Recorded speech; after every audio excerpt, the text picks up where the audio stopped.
are looking at a live view of the Falcon Heavy. Yes, the Falcon Heavy on historic pad 39A at Kennedy Space Center, awaiting liftoff at 3:45 p.m. local time. Welcome to our live launch webcast. My name is Lauren Lyons. I'm an engineer in our flight reliability department here at SpaceX, and I am so excited to be here with you today, along with my co-hosts, bringing you coverage of the first ever test flight of Falcon Heavy.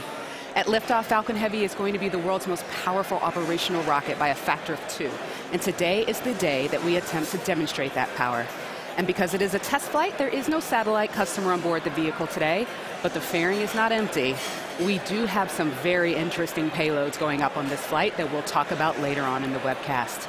We'll also walk you through the mission profile because this ain't your typical Falcon launch. We've got 28 engines, 3 boosters, 3 separation events, 3 landing attempts, and there's going to be a lot of activity happening all at once. So this test flight is bound to be exciting one way or another. All right, we've got a ton to walk you through today, so let's get going. Hi, I'm Michael Hammersley, a materials engineer in avionics department. We're very excited. I'm sure you can hear it. To my right, we have a live view of Falcon Heavy on the pad at Kennedy Space Center. Falcon Heavy is essentially 3 Falcon 9 rockets all strapped together, which means it can carry much larger payloads not only to Earth orbit, but to the Moon and Mars as well. So like Falcon 9, Falcon Heavy is a 2-stage launch vehicle. The big difference is that the first stage in Falcon Heavy is comprised of 3 cores, while Falcon 9 has only 1. Now, each one of these 3 cores has 9 M1D engines, making for a total of 27 engines overall. Altogether, those engines produce 5 million pounds of thrust, which is equal to 18 747s at takeoff. In fact, the engines are producing so much power that we don't run them at full thrust all at once. So during ascent, Falcon Heavy will throttle its thrust up and down in both the side and the center cores in order to balance the aerodynamic and structural loads on the vehicle. So about halfway through the first stage's burn, the 2 side boosters will separate and come back to Earth for a simultaneous landing at Cape Canaveral Air Force Station. More about that a bit later.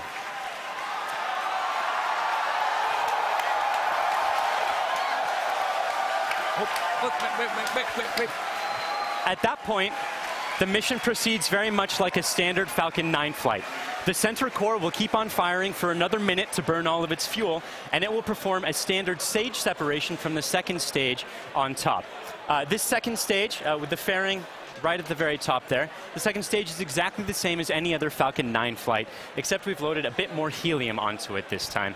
Now, that second stage will be sending our payload way out into a Mars-crossing orbit, which we'll also get into a bit later.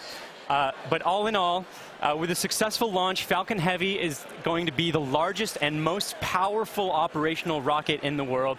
We're very excited to be launching it today. Let's check in on exactly how it's doing. Good afternoon. I'm John Innsbrucker, the Falcon Principal Integration Engineer at SpaceX. We're currently at T-minus 17 minutes, 40 seconds and counting down. The good news is that all systems are go for launch. We're working no problems with the SpaceX test flight of the Falcon Heavy launch vehicle. Now we're currently loading propellant on all 3 first stage boosters, and we began loading a couple minutes ago on the second stage LOX tank. Now this is the same method that we use on the single-core Falcon 9. It just scaled to handle 3 first-stage boosters. Now we're loading liquid oxygen and kerosene. We do that because in order to support combustion, you need oxygen. And in the vacuum of outer space, there isn't any. So we bring our own liquid oxygen, chilled and densified. You may have heard densified in the past. That allows us to pack the maximum amount into the LOX tanks on the Falcon Heavy. Now our fuel is refined petroleum, RP1. That's essentially just a purified kerosene. It's a safe propellant, easily available, has a lot of history. For example, the Saturn V first stage, flown from the very pad you see on the monitor, on the moon missions, used kerosene and liquid oxygen. Now the big news this afternoon has been the weather, and we've eaten up most of our launch window. Now, we won't have the ability to hold the countdown any further now that we are into liquid oxygen loading. The good news is that the winds are looking good. We're working no issues on the Falcon Heavy. However, if there is an issue in the last minutes, we won't be able to launch today. There is a backup date available tomorrow. And I've said it before, launch is hard, and Falcon Heavy is no exception. We're essentially counting down 3 rockets simultaneously. So the SpaceX team is going to be conservative in case anything pops up in the last minutes. But as the energy and the enthusiasm from the team gathering below me outside of Mission Control Center X is growing, we are go at T-minus 15 minutes and 40 seconds and counting. My name is Brian, and I'm part of the software team here. And I'm standing just outside Mission Control as the crowd gathers behind me. We're all anxiously awaiting this very first test flight of Falcon Heavy. Now, today, SpaceX has over 6,000 employees in locations across the country. But it wasn't always like that. Now, when SpaceX was first founded in 2002, it was just a small group of engineers who believed that they could reduce the cost of exploring space, but had never actually built a rocket themselves.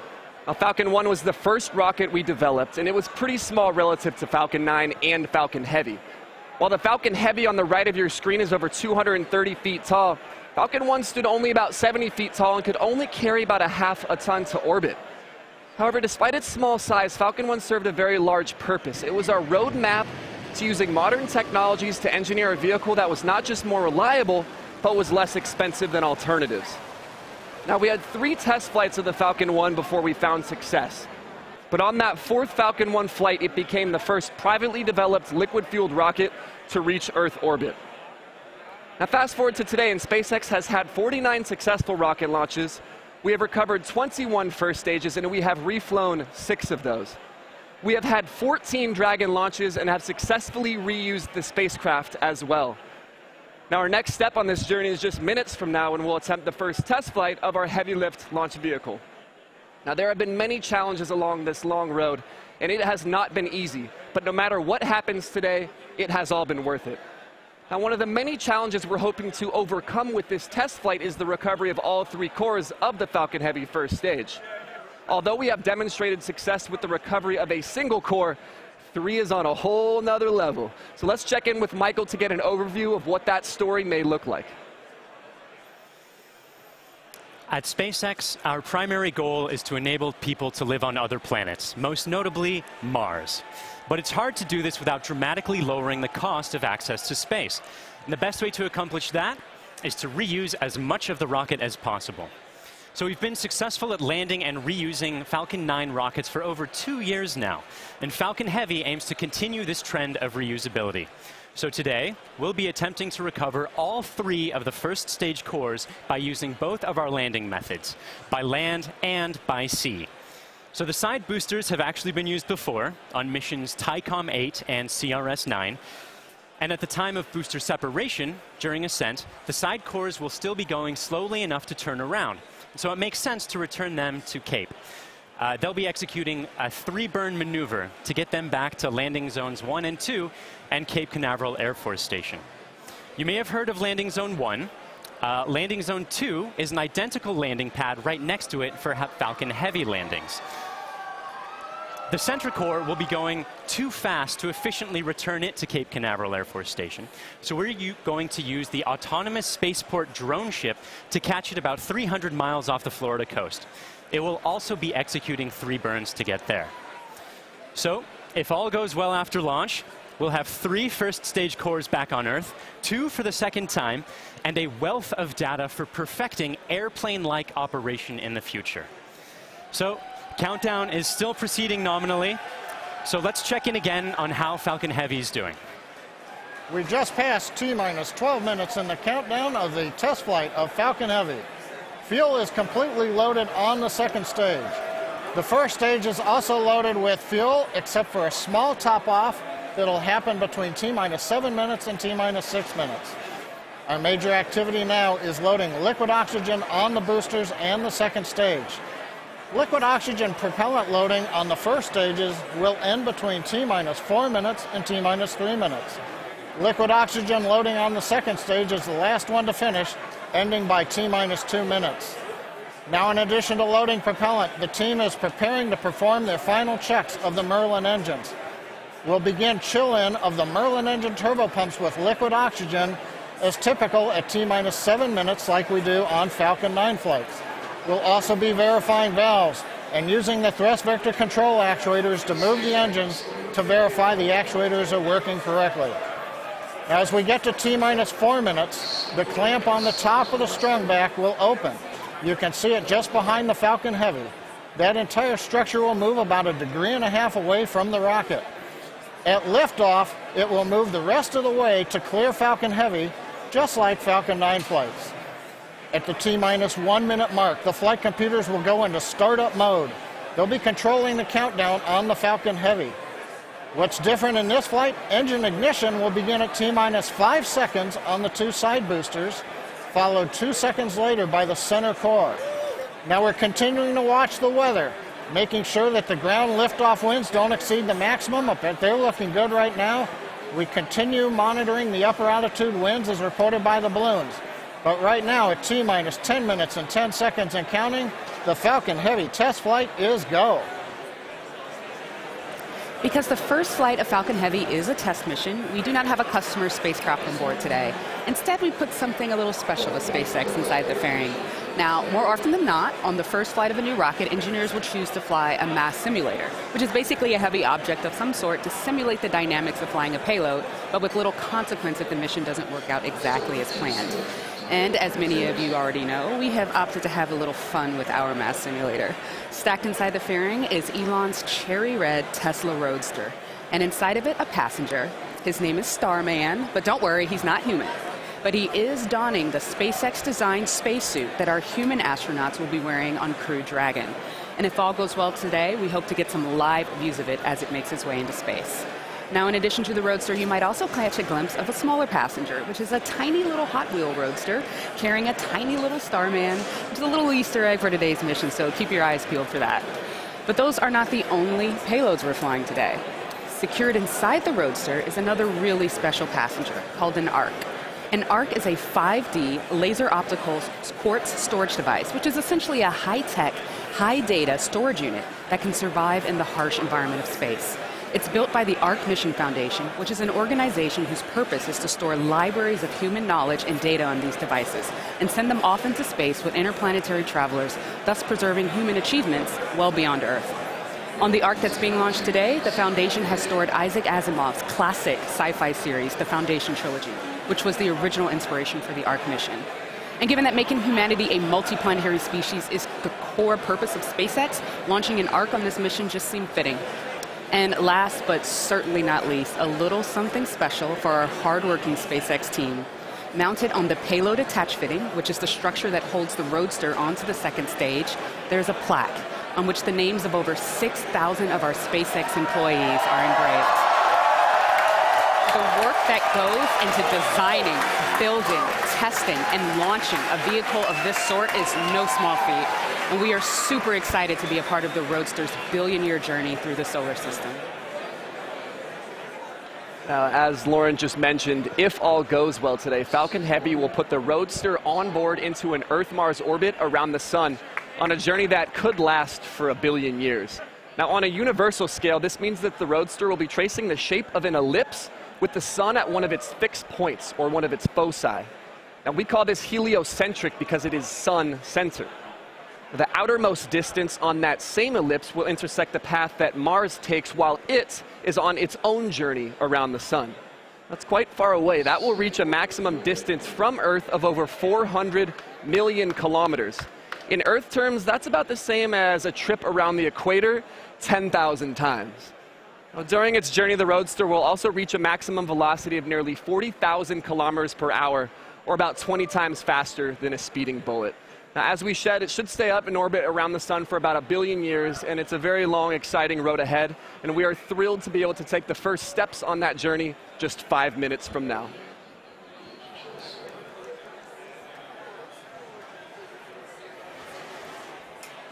The SpaceX team continues to count down for launch of Falcon Heavy test flight.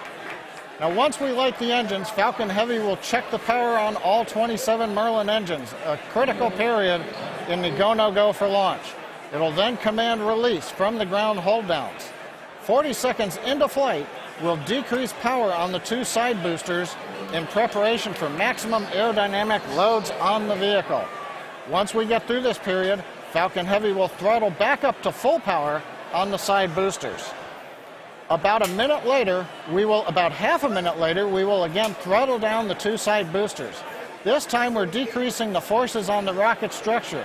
At this point in flight, the vehicle is much lighter, having burned off much of the propellant, but we are increasing thrust. 2.5 minutes into flight, we'll fully turn off the side boosters, an event called BECO, Booster Engine Cutoff. At this point, the pneumatic separation system on the center core will unlock the two side boosters and push them away. The side boosters will disconnect first at the top of the center core, then milliseconds later from the bottom, so they'll actually rotate away from the center core slightly.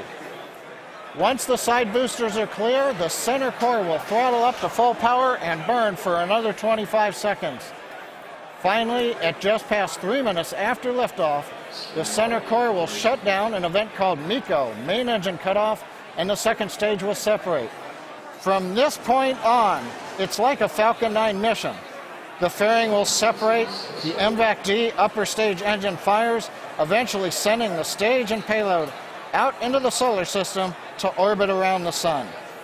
So that gives you a feel for the sequence of events we're planning on today's flight. So now, at T-minus 4 minutes 45 seconds and counting, let's witness the test flight of Falcon Heavy.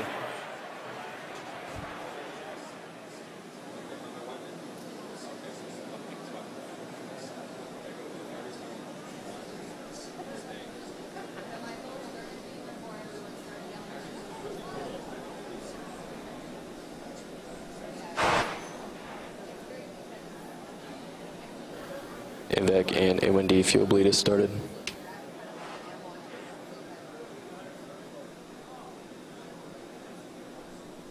Safety Inline crate locks alarms are low, open. throttling to close up.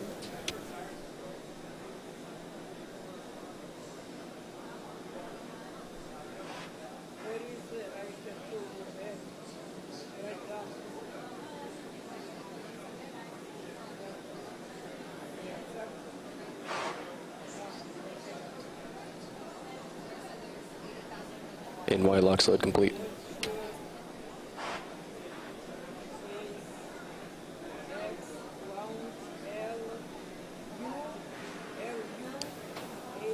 PY lock sled, throttling to close up. PY lock sled complete.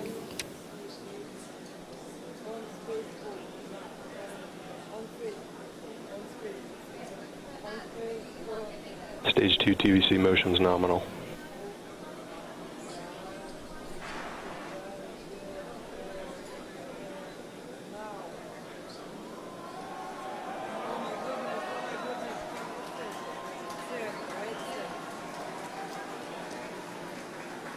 BOGO bleed verification.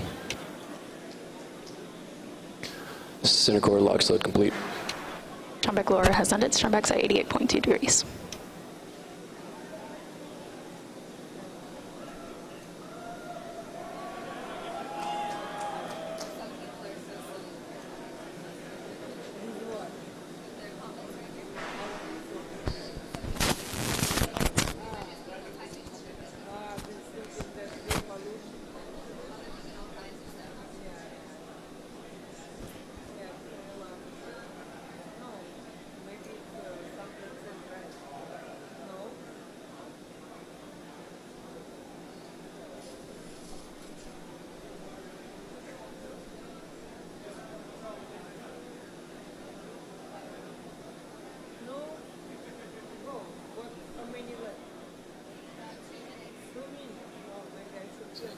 Stage 2 lock sled complete. Falcon Heavy prop load is complete.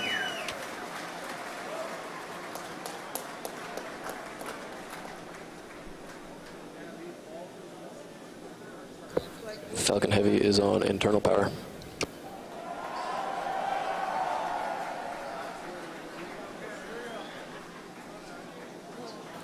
Vehicles in self-align. Ground gas closeouts has started. Falcon Heavy gas loads are complete.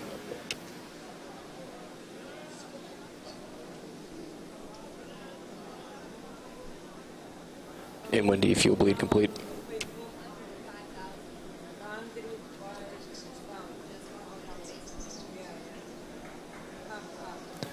M1D engine chill is complete. AFTS is ready for launch. Ground gas closeouts are complete. Falcon Heavy is in startup.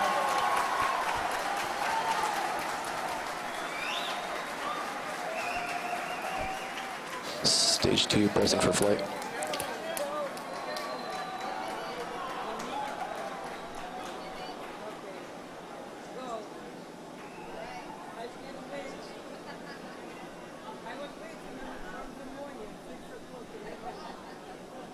T-minus 30 seconds. Launch director on countdown 1. SpaceX, Falcon Heavy, go for launch. Falcon Heavy is configured for flight. T-minus 15, standby for terminal count. 10, 9, 8. Side booster ignition. 6, 5, 4, 3, 2, 1. Ignition. Falcon Heavy.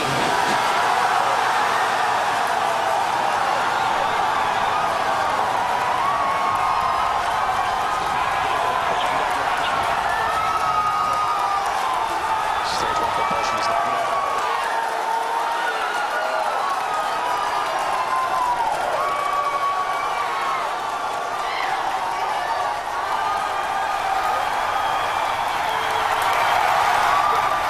Plus 30 seconds, if you can hear me over the cheering.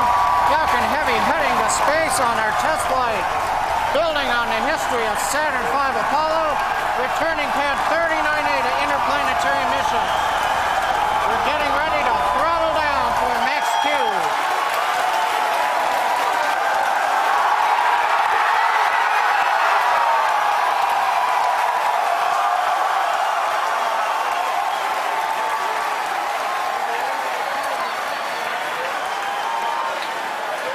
Vehicle is supersonic. You've heard the call out. Vehicle is supersonic.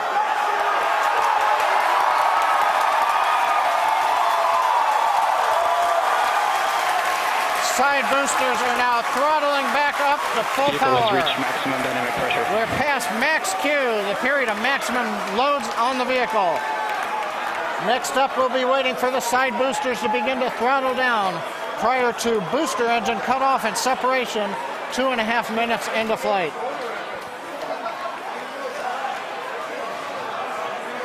GNC trajectory looks good on the Falcon Heavy.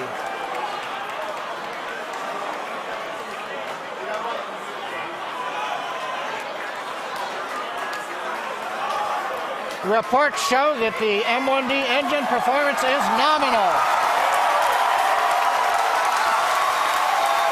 Contact engine chill has begun. Side boosters have begun to throttle down in preparation for the upcoming shutdown in 20 seconds.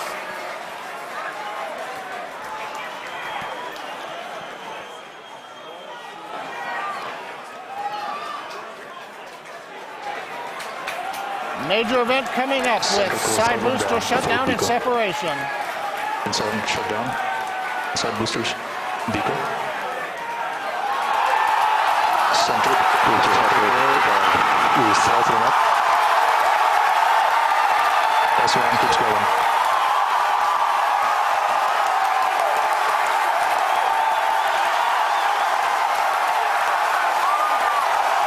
Still booster base box starting.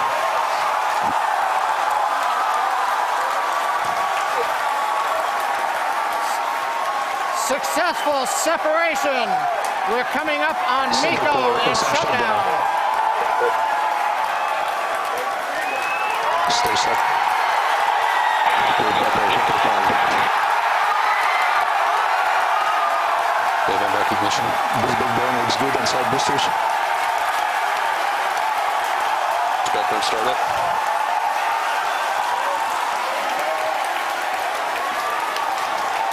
Coming up on fairing separation. Center core side engines on power, also look good.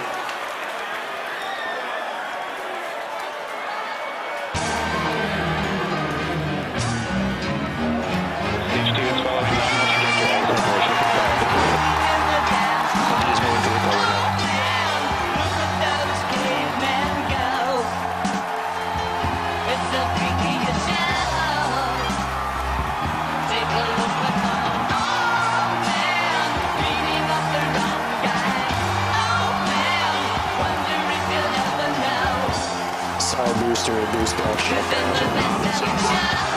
Center core boost back burn shutdown.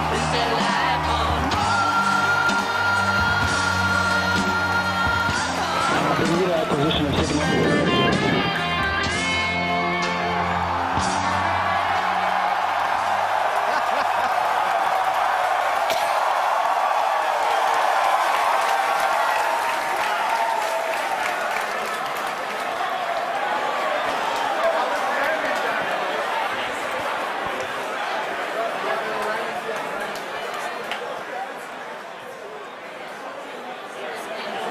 Wow. Wow. Did you guys see that? That was awesome. That's the only thing I can really that was say absolutely right now. wild. Absolutely wild. I got nothing else. Oh, man. Recapping all the great things that you just saw there. Successful liftoff from the pad, successful stage separation, but before that, successful booster separation. You can see stage one. The two side boosters, pardon me, you can see the center core, and you can see MVAC lit up. Oh my gosh. Then the beautiful shots of Starman chilling in the Tesla Roadster. Just absolutely incredible. On your screen at the moment, you've got a few things happening. On the upper right, you've got MVAC-D continuing its burn. On the upper left, you have the center core headed back towards the autonomous spaceport drone ship. And in the two bottom screens, you've got the side boosters headed back towards Cape Canaveral Air Force Station, landing zones 1 and 2.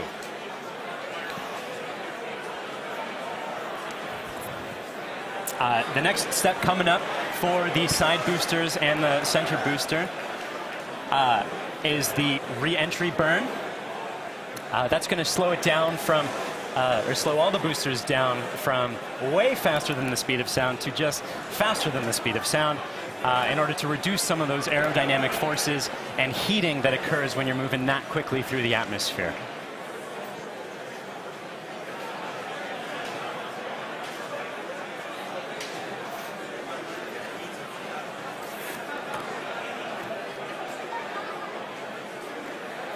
And as you can see on your screen, that re-entry burn for those two side boosters has begun.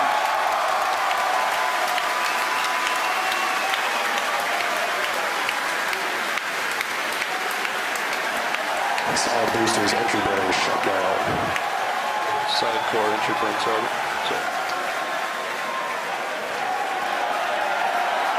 The center core in the upper left of your screen performing its own re-entry burn.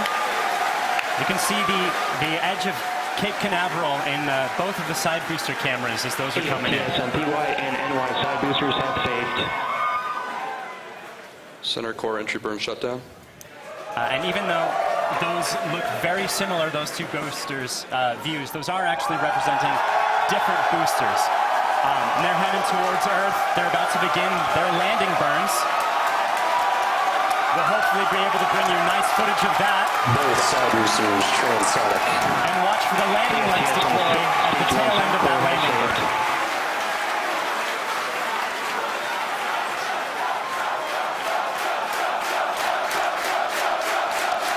And that landing burn has started. Both boosters looking to be on track towards their respective landing zones. Landing burns have started.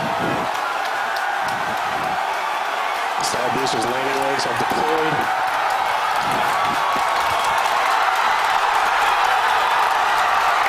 And the Falcons have landed. LZ1, LZ2, both side boosters have touchdown. Landing operators move on to 11.1 recovery 1 and recovery 2. And coming up very shortly, the center core will be attempting its landing on the autonomous spaceport drone ship.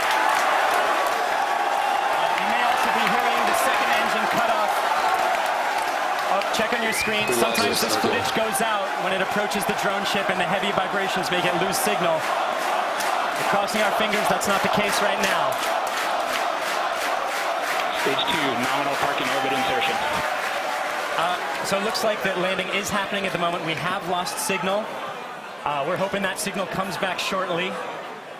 Oh, man. Yeah, as Michael mentioned earlier with the vibrations of the rocket and how it shakes up the cameras that are on the drone ship, sometimes we do lose signal or shakes up the antennas. Oh, and we've just gotten confirmation We're waiting to hear what happens, and so we're listening in, and we're still waiting to hear. We'll let you know as soon as we find out. You'll know. People are cheering, but we'll get the call and know, hopefully very, very soon, how that center core is doing, whether it's standing up proud on that drone ship or not. Meanwhile, other two landings. Those were absolutely gorgeous. Meanwhile, the second stage is continuing its trajectory towards Mars.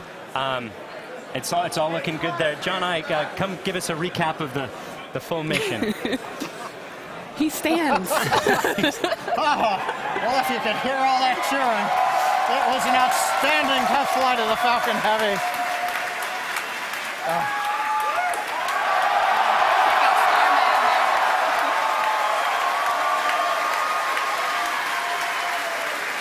Cameras cycling right now. Live views coming down from low Earth orbit.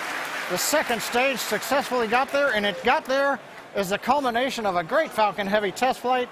We lit 27 engines, throttled the boosters up and down. We separated the side boosters. They came back spectacular, simultaneous landing. The center core did its job. The second stage did it. Everything that you could want in a test flight, we got here. Now we're just looking for the icing on the cake to find out what happened on the drone show. But all in all, an outstanding test flight for Falcon Heavy. Wow, what an absolutely momentous occasion. Thank you so much to the range for contributing their expertise to today's launch, the FAA for the licenses to launch and land those boosters, as well as the rest of Falcon Heavy. And thank you to you, the viewers, for joining us for a really, really cool moment here. And to find out what happened with the center core and what's going on with Starman as he makes its journey through space and all of our other launches, you can visit us at SpaceX.com and follow us on social media on LinkedIn and Twitter. If you would like to join us on exciting projects like these, please visit SpaceX.com/careers. From the entire grateful team here, thank you again for joining us. We'll see you next time.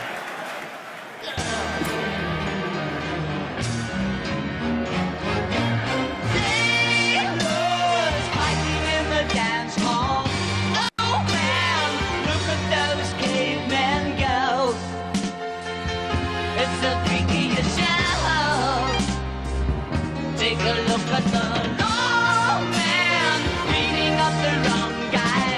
Oh man, wonder if you'll ever know who's in the best-selling show. Is there life on Mars?